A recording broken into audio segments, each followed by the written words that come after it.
नमस्कार प्यारे विद्यार्थियों, कैसे आप? एकदम अच्छे से, बढ़िया से, मस्त मजे में होंगे। प्यारे विद्यार्थियों, हम बात कर रहे थे जैव विविधता संरक्षण की विधियां पिछले क्लास के अंदर।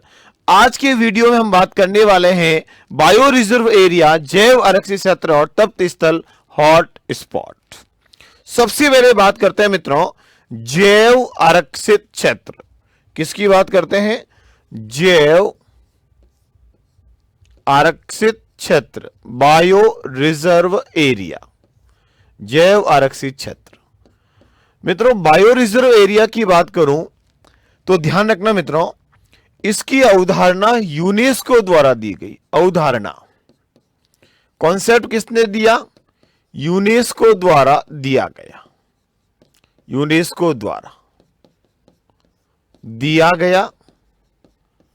उद्देश्य है जैव विविधता के उपयोग को लंबे समय तक बनाए रखना।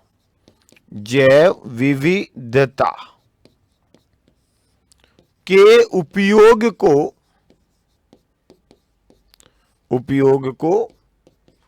लंबे समय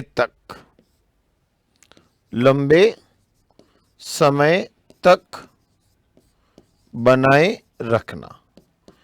इस उद्देश्य से मित्रों जैव आरक्षित क्षेत्र की अवधारणा दी थी। भारत में संख्या, बायो रिजर्व एरिया भारत में कितने हैं? तो मित्रों 18 है। कितने हैं? 18। तो जैव आरक्षित क्षेत्र की अवधारणा यूनेस्को द्वारा दी गई। जैव विविधता का संरक्षण करना ताकि जैव विविधता का उपयोग लंबे समय तक किया जा सके, इस उद्देश्य से यह अवधारणा दी गई। मित्रों, भारत में बायो रिजर्व एरिया की संख्या कितनी है? अपन से पूछिए तो 18 है। मान लो ये क्षेत्र है मित्रों, और इसको हमने जैव आरक्षित क्षेत्र में विभाजित किया, तो इसको हम 3 भागों में डिवाइड कर। कितने भागों में मित्रों? 3 भाग। ये हो जाएगा, फिर इसके बाहर, और फिर ये हो जाएगा सबसे बाहर। तो कोई भी एरिया, जैसे ये एरिया मित्रों, इसको हमने बायो रिजर्व एरिया घोषित किया। लगभग राष्ट्रीय उद्यानों को किया गया है भारत के अंदर, तो इसे 3 भागों में विभाजित करते हैं मित्रों। एक तो आपको दिख रहा होगा सबसे अंदर, इसको कहा जाता है कोर जोन। कौन सा क्षेत्र? Core zone.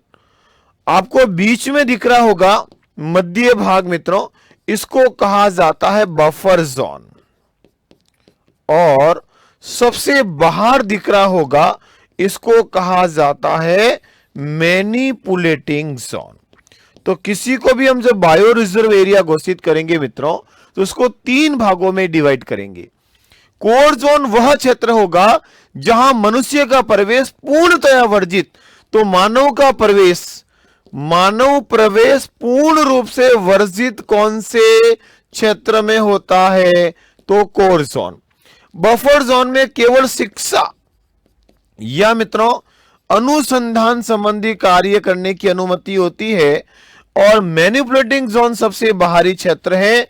यहां घूमना फिरना और पशुचारण और सूखी लकड़ी एकत्रित करने की अनुमति होती है। तो कितने भागों में डिवाइड करेंगे? 3। अब बात करते हैं मित्रों हॉट स्पॉट। किसकी बात करते हैं? Hot spot. सुना शब्द आपने? हॉट स्पॉट को हम कहते हैं तप्त स्थल। क्या नाम देते हैं मित्रों? तप्त स्थल, हॉट स्पॉट कहते हैं।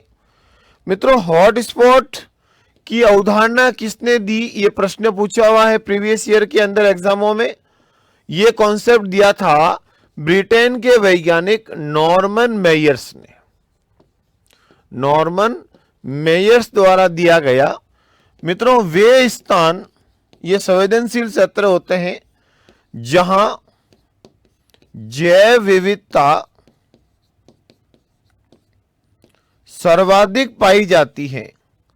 जैव विविधता सर्वाधिक पाई जाती है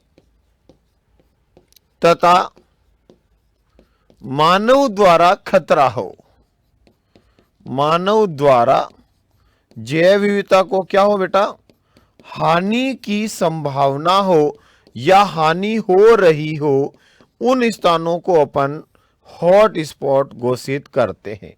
अब मित्रों प्रश्न आता कि भारत में हॉटस्पॉट कितने हैं? इंडिया में पूछे जाएंगे तो आंसर होगा 4। भारत में हॉटस्पॉट कितने हैं मित्रों? 4 है। कौन कौन से? तो सबसे पहला है पूर्वी हिमालय, पूर्वी हिमालय। दूसरा है पश्चिमी घाट। तीसरा है इंडो बर्मा क्षेत्र।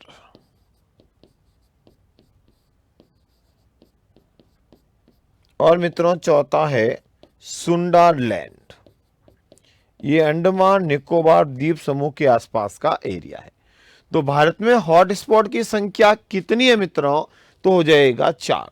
देखो वापस एक बार, जैव आरक्षित क्षेत्र की अवधारणा यूनेस्को ने दी, उपयोग जैव विविधता के लंबे समय तक बनाए रखने के उद्देश्य से दी। भारत में इनकी संख्या 8 है। जिसको जैव आरक्षित क्षेत्र घोषित करते हैं उसको 3 भागों में बांटेंगे।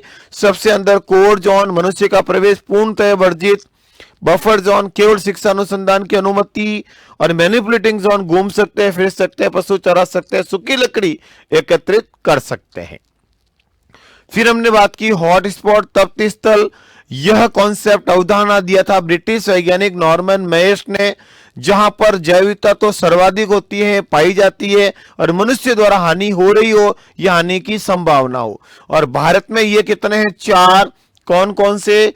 पूर्वी हिमालय, पश्चिमी घाट, इंडो बर्मा क्षेत्र और सुंडालैंड। तो प्यारे विद्यार्थियों, मिलते हैं कल एक नए टॉपिक के साथ। Thank you.